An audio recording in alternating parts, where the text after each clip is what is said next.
L'année 2014 a été une année particulièrement riche pour le désarmement et pour la non-prolifération, avec des avancées importantes.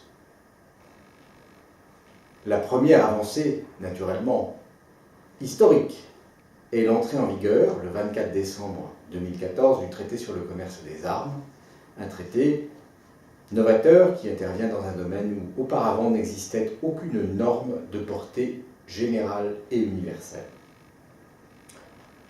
Un autre événement marquant et important pour la France au cours de l'année écoulée est la conduite du processus d'experts à notre initiative et sous notre présidence sur la question des systèmes d'armes létaux autonomes, parfois appelés communément les robots tueurs. Ce processus a démontré la vitalité de la Convention sur certaines armes classiques que la France avait présidée en 2013. Un autre développement important et très positif est le démarrage des travaux en 2014 du groupe d'experts gouvernementaux sur le traité d'interdiction de la production de matières fissiles pour les armes nucléaires, le FMCT. Ce traité à venir, le FMCT, est la priorité fixée pour le désarmement nucléaire par le plan d'action du TNP adopté par consensus en 2010. C'est la prochaine négociation qu'il convient de démarrer, conformément à l'action 15 de ce plan d'action. C'est aussi, tout simplement, la prochaine étape logique du désarmement nucléaire. Après avoir fixé, grâce au traité d'interdiction des essais nucléaires, une limite qualitative au développement des armes nucléaires, il convient maintenant de fixer une limite quantitative. La France, comme ses partenaires du P5, a rendu un rapport en application du plan d'action du TNP, et ce rapport a été rendu conformément à une structure commune à l'ensemble des États dotés, selon un plan qui a été négocié par un groupe de travail que la France a eu l'honneur de présider. Il y a également eu des travaux qui se sont poursuivis dans le cadre du P5 pour mettre en place un glossaire des termes du désarmement et de la non-prolifération nucléaire, ce qui est une étape nécessaire, ce travail sur les définitions, pour avancer dans le domaine du désarmement nucléaire et de la non-prolifération. L'année 2014 a également été marquée par la signature, puis par la ratification du protocole au traité instituant une zone exempte d'armes nucléaires en Asie centrale. C'est un progrès important pour le désarmement. C'est une mesure concrète de mise en œuvre du plan d'action du TNP de 2010. C'est enfin pour moi un honneur d'avoir signé ce traité, car on n'a pas si souvent l'occasion, dans une carrière et dans une vie de diplomate, de signer un traité.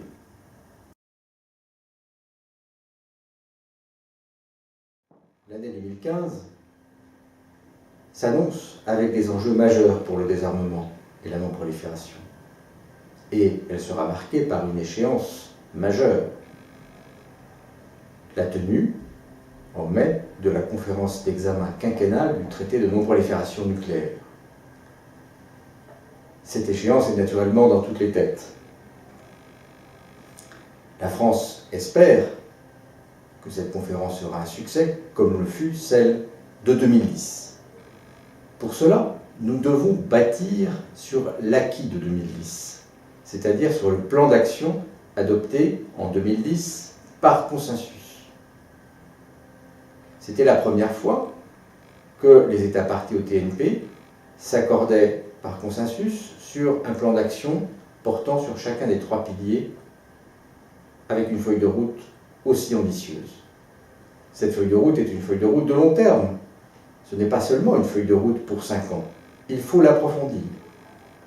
Il faut poursuivre, il faut construire sur le consensus existant. C'est de cette façon que nous pourrons avancer et obtenir un succès. Ceux qui proposent de changer complètement d'approche se trompent. La feuille de route de 2010 est bâtie sur un ensemble de mesures réalistes, progressives. C'est de cette façon que nous ferons avancer le désarmement. Ce n'est pas en changeant radicalement de voie pour aller vers des approches purement idéologiques.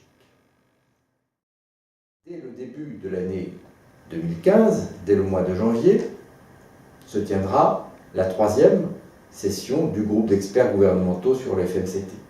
La 4e et dernière session se tiendra en mai, donc avant la conférence d'examen du FMCT. Il est important que les 25 experts gouvernementaux, y compris l'expert français, c'est-à-dire moi-même, progressions et soyons capables d'adopter un rapport qui fera avancer ce sujet. Nous sommes déjà allés très loin dans la discussion technique.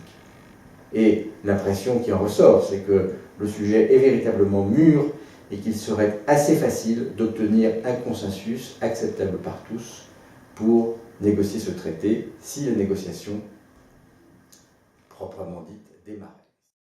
Il y a un autre sujet majeur pour la paix dans le monde qui aura naturellement un impact sur le succès de la conférence d'examen, c'est les négociations. Ce sont les négociations pour résoudre la crise de prolifération nucléaire iranienne. C'est évidemment un élément majeur et un enjeu majeur pour les premiers mois de l'année 2015. Dans d'autres domaines, des échéances importantes s'annoncent également l'année prochaine, et en particulier dans le domaine conventionnel. J'ai cité l'événement historique qu'elle est représentée le 24 décembre 2014, l'entrée en vigueur du traité sur le commerce des armes, mais il reste encore à mettre en place les institutions du traité. Lors de l'été 2015, probablement à la fin de l'été, se tiendra la première conférence des États parties. La France a été chargée de coordonner les positions des États parties sur la question du secrétariat du traité. Quelle architecture institutionnelle, quel format pour ce secrétariat? C'est une responsabilité importante que nous nous efforcerons de remplir au mieux des attentes des États parties. Concernant la Convention sur certaines armes classiques, les débats sur la question des systèmes d'armes létaux autonomes, les robots tueurs, comme on les appelle parfois, ces débats se poursuivront sous la responsabilité de l'Allemagne, mais la France s'efforcera de lui apporter toute son assistance en tant que présidente sortante pour faire en sorte que ces travaux progressent. Toujours dans le cadre de la Convention sur certaines armes classiques, la France a pris la vice-présidence des travaux du protocole 2 amendé, et naturellement, elle continuera dans ce cadre à assurer la coordination des travaux sur les engins explosifs improvisés qui, comme chacun sait, sont une préoccupation majeure pour la sécurité de nos forces en opération. Enfin, dans le cadre de la convention dite d'Oslo, la convention sur l'interdiction des armes à sous-munition, la France a accepté de prendre conjointement avec l'Albanie la responsabilité d'un groupe de travail sur le démantèlement des stocks d'armes à sous-munition.